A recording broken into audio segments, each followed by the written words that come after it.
Welcome to the deep dive. We're here to, sift through different sources and bring you the key insights fast. And today, we're doing something pretty unique, actually, taking a deep dive into what's essentially a list, a very specific, very significant list of terms. It's really a look at how compiling words can pack in a lot of meaning. So the source material for this, it's straight from a YouTube video transcript. The video is called 99 Names of Allah, and it's from the channel Quran and Aadi here. And what we're really digging into here is the way this long stream of Arabic words is presented, visually, auditorily, as this one definitive list. Right. And these 99 names of Allah, generally speaking in Islam, they refer to God's attributes, his qualities or epithets. Now, it's important to say we're not going deep into what each individual name means. I mean, that's huge in itself, and our source doesn't detail them. But the list itself, it's really central in Islamic thought. In practice, people often memorize it, recite it for spiritual connection. So for us today, we're really zeroing in on how this particular source presents them as a structure, as a list. It kind of sets the boundaries for our chat, doesn't it?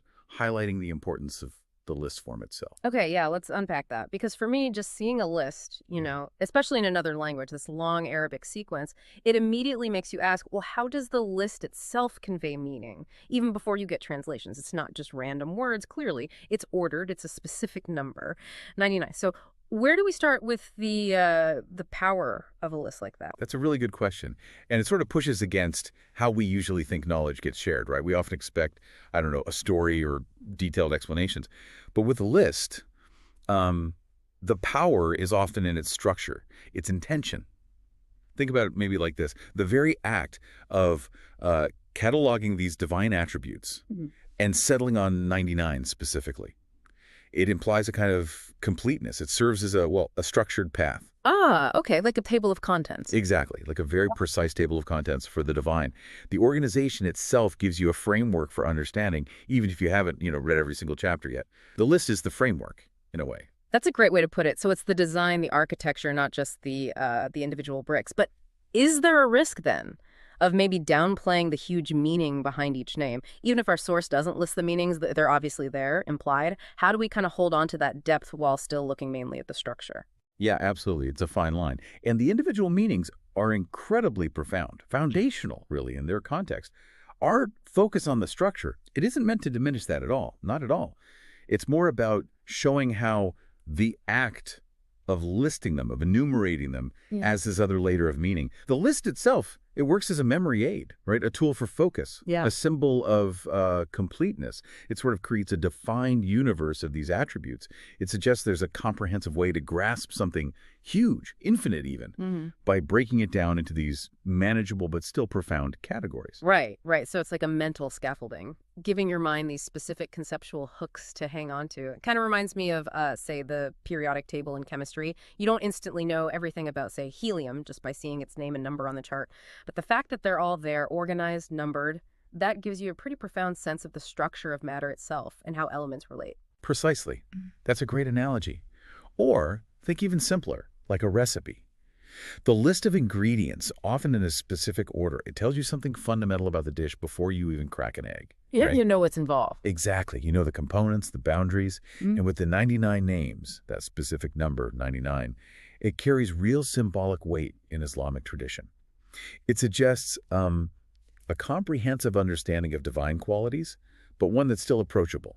It's a way of making the infinite somewhat graspable, through this finite, structured list.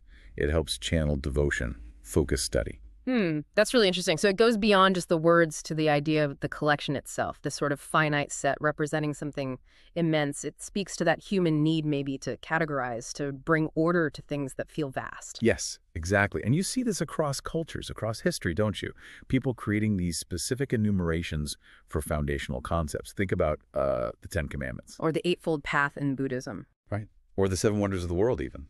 Each list, it functions like a condensed package. Crucial information, guiding principles, important ideas, all packed together.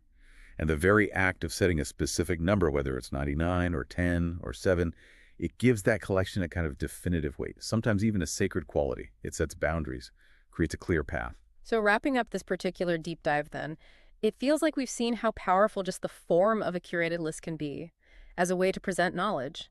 Understanding the structure and the intent behind something like the 99 Names of Allah list from that Quran and Ahadi's YouTube channel, well, it offers a unique insight. Even if you don't have the translation for every single term right in front of you, it really is about the power of enumeration itself. Absolutely. And if we connect this to the sort of the bigger picture, this source really highlights how these specific lists, these enumerations or names, they work as these really profound containers. Containers for knowledge, for devotion, even philosophical ideas. And that's true across so many different cultures. It's really about how very specific language, once you structure it into a defined list, can powerfully categorize and, well, define deep concepts. It brings clarity, focus for the listener, you know. The structure really amplifies the meaning. It creates a kind of map for complex territory. So what does this all mean for you listening? Maybe take a moment to think about other areas in your life, your interests. Where does a seemingly simple list, or maybe a specific number of items, hold this kind of immense condensed meaning? Could be scientific classifications, maybe legal codes, heck, even the specific ingredients in a really complex recipe. What hidden depths, what structured knowledge might be packed into those lists, and how do they shape the way you understand the world? Something to think about.